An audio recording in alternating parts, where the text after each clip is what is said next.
In the future, Earth is overpopulated and rotten with corruption, with too many people on basic income and not enough ways off from it.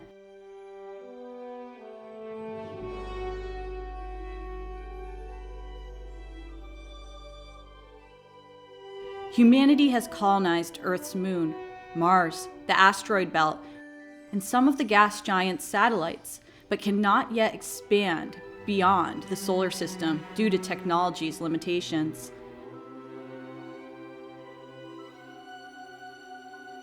There's hope and hardship for the colonies in varying degrees. Hope for Mars with their strong military and united dream of terraforming the planet.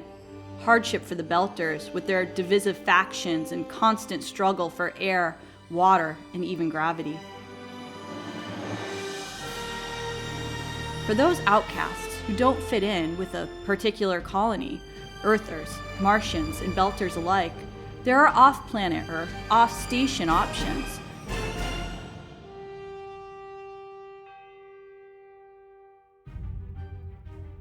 Not glamorous options, but ways to disappear and make a living.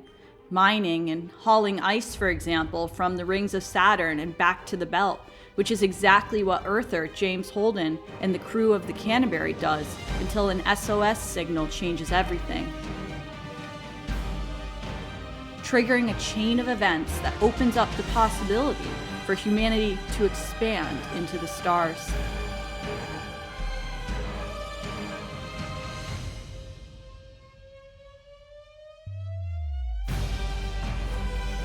Here's why you should read The Expanse by James S.A. Corey.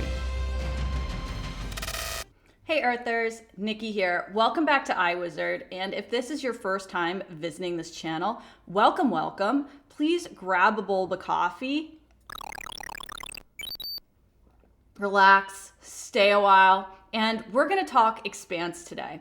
Over the past year, I have read the entire Expanse series, so that's 9 books, 6 novellas, 2 short stories, over 5,000 pages. And in addition to that, I've recorded reviews for each and every one of them. So if you really want to know more about each book, please check those out. Also, I've watched the TV series all the way through twice, and the first 4 seasons, more than that. So at this point, I feel like I know a lot about The Expanse, and I've spent a while really studying it. And if you're on the fence about reading The Expanse, here are 9 reasons for you to take the leap. And we're going to start with why I decided to read The Expanse. All right, reason number 1, you love the TV series.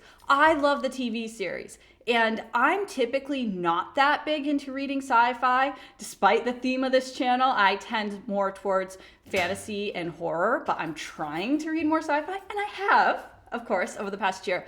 But I absolutely love the TV series. I love watching sci-fi, and The Expanse TV series is some of the best sci-fi there is out there. It's visually stunning. It has compelling characters. The writing is excellent, and there's a reason why the writing is excellent. And I got really into the characters. And when you love characters on the screen, you want more. And I wanted more. My favorite characters were Holden and Drummer, and I just really wanted to get into their heads and see the world more through their eyes and experience the Expanse in greater detail. So that's one reason why I really wanted to pick these up. And if you're worried, like, oh, you've already watched all 6 seasons of the Expanse TV show, well, yes, you will know the broad strokes of what happens in the story up through book 6. But there are still some surprises in store for you. There are different characters that you don't even get in the TV show. There are different story arcs. Some characters die at different times in the books during the TV show, or maybe not at all. I don't know. There's all these different things that happen. Okay, so it's not totally ruined for you. And there really is a positive feedback between the show and the books. The dialogue and story for the show are fantastic because the book and the characters and scenes were just more vivid to me when I read them after seeing them in the show. And I usually like to go the other way because I'm I'm one of those readers who can really visualize what's going on. But it really stuck with me because I did love the visuals on screen. And when I went back and rewatched the series after reading the books, I picked up on more minute details that only readers could really appreciate. And also, as the books progressed, I noticed that the characters, some of their quirks and personalities and the way that they talked actually matched up with the actors. Like Ty Frank and Daniel Abraham, who are James S.A. Corey, really ended up taking cues from the actors and incorporating it in the books. Reason number 2, the characters. And you've probably heard this one. You get dozens of POVs in this series, and mostly the POVs are third person limited. You do get some experimental chapters and different experimentations in the novellas and short stories. But really, the personalities of these characters are unique. Everyone feels like their own person. They think differently. They focus on different things. And you can definitely just tell without even like seeing like tags of like which character is thinking something or saying something. You can pretty much tell who that character is. And the thing is, when I went from watching the show to reading the books, book 1, Leviathan Wakes, really only has 2 POVs. And I was surprised by that because you just pop from character to character to character in the TV show. And so the 2 POVs that you get in Leviathan Wakes are Holden and the Belter, Detective Miller. And so Holden, he is really external. He just kind of takes in the outside world. So you get a lot of what's going on through him, but he doesn't think that much about it. So I felt with the books, especially in Leviathan Wakes, I did not get that much more from Holden beyond what I saw on the screen. But with Detective Miller, I did get more, and I was happy to get more from his perspective there. And I ended up actually liking Miller better than Holden in book 1, even though Holden was one of my favorites in the TV series. But as I'm saying that, don't let that turn you off, okay? Holden is a dynamic character, and he matured and grew on me as the series progressed, okay? And he did become one of my favorite characters in the books as well over time. And really with the POVs, and this is my taste in general, I enjoyed the more introspective POVs like Naomi and Alex and Teresa. And surprisingly, I even liked Clarissa Mao in the books when I really didn't like her character in the show, because her character is very much like deadpan, not a lot of emotion. You don't think she's having any feelings, but there's a lot going on inside her. And so those types of characters are more fun for me to read. And there are plenty of those in The Expanse. And another one of my favorite POVs in the series was Paulo Cortazar. And he's one of the only POVs, if I'm remembering correctly, that you get from first person in The Vital Abyss, and that is a novella. Another surprise you might be in for if you're a fan of the TV series, you don't get all those core POVs from the Rocinante crew members until book 5, Nemesis Games. Like, I thought that you'd be following all of them throughout all of the books because they're such a big deal in the show. And last surprise, Drummer. Drummer was one of my favorite characters in the TV series. And the thing is, she does not have a POV in the books until book 7, Persepolis Rising. And Persepolis Rising takes place like after a 20-year time skip from book 6. And so this is like past where we even got with the show. And hopefully it gets picked up again and the story gets continued, because I would just love to see the last 3 on the screen. And with Drummer, though, her character on TV does lump together some different characters that you get in the books. And I did really like those perspectives, like Bull from Abaddon's Gate and Michio Pa, who's in a few of the books, but you get her POV in book 6, Babylon's Ashes. So those characters, along with a mechanic named Sam, kind of come together and they make up Drummer's storyline, sort of. It's not totally the same. Reason number 3 to read this. So these books are cinematic, but with depth.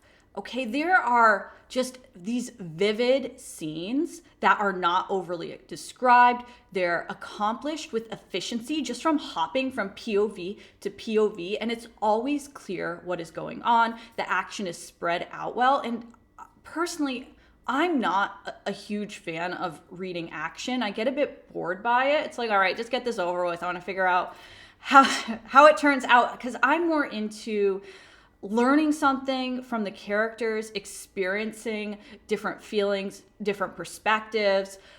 I want something more out of my reading than just action. And in addition to that, this series is not just a ton of descriptions of like space and ships and different planets. While there are some gorgeous descriptions, they're not overdone.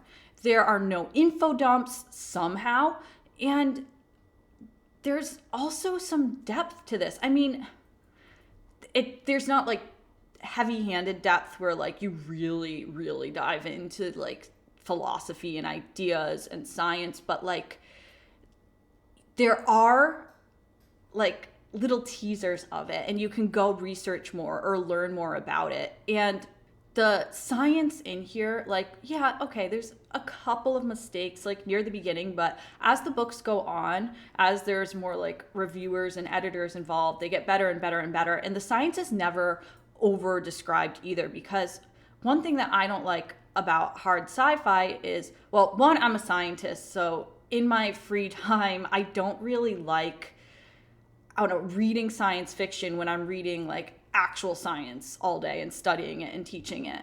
With these books, the science is not over described, and that makes it more believable to me. Reason number 4, the cultures and values. These are done really well. The different cultures feel so different, and they even look different. So just to start with, in this series, you have the Earthers, you have the Martians, you have the Belters. They have different body morphologies because their bodies developed under different gravity with different oxygen. Okay, so the Earthers are kind of squat. The Martians are a little taller. The Belters are taller yet and have some different issues because they developed under lower gravity. And then there's Mars has this military culture, and if you're from the Mariner Valley on Mars, you have this Martian drawl, so they're kind of like cowboys too. And then the Belters, there's Belter Creole, and they take more risks. They have slingshotters, and it's just a rougher life there. I really liked just how different everyone felt, and just the creativity that goes into that. Every ship, every planet, every station you visit in the Expanse has a different vibe. So it's a lot of fun. Reason number 5, consistency in these books without ever becoming repetitive or old. And there is some serious discipline that went into writing these. Nearly every chapter in this entire series is 10 pages long. So it just keeps moving and moving and moving. So you never feel like you're stuck. And and there's no set formula to the books. The first 2 books had a little bit of a similar formula, but that's where it ends. Like beyond that, it really, really varies. There are all these different techniques that James S.A. Corey tries, and each book is written with a different genre in mind. Like Leviathan Wakes is noir detective, and then Caliban's War is a political thriller. Then we move on to like the pure space opera. We even have a Western in there. We have a military drama. We have a ghost story. We have a psychological sci-fi. Is that a genre? Anyway, but it just keeps changing, and it's whatever Ty Frank and Daniel Abraham think will work best for the story, and it always stays interesting. So my favorite book here probably will not be your favorite book. They're all just so different, and the scope just gets broader and broader and broader. It expands with the series, and the enemy gets more and more impressive. Like there is and there isn't the same enemy throughout, depending on how you define it or describe it. And there's also human villains in here, and there are some really good villains. And reason number 6, the writing only gets better. If you've begun the series and maybe you're worried about the writing in books 1 and 2, I mean, the prose is solid. There's really nothing wrong with the writing. It's never bad.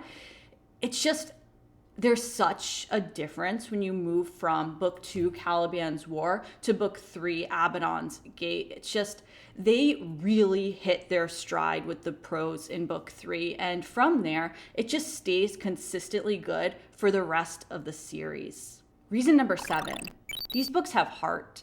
One of my issues with reading sci-fi is typically it feels like sterile and cold and far away and over-describes the science and technology or the battle, and it's all just space battles with ships, and it just starts to feel all very similar to me.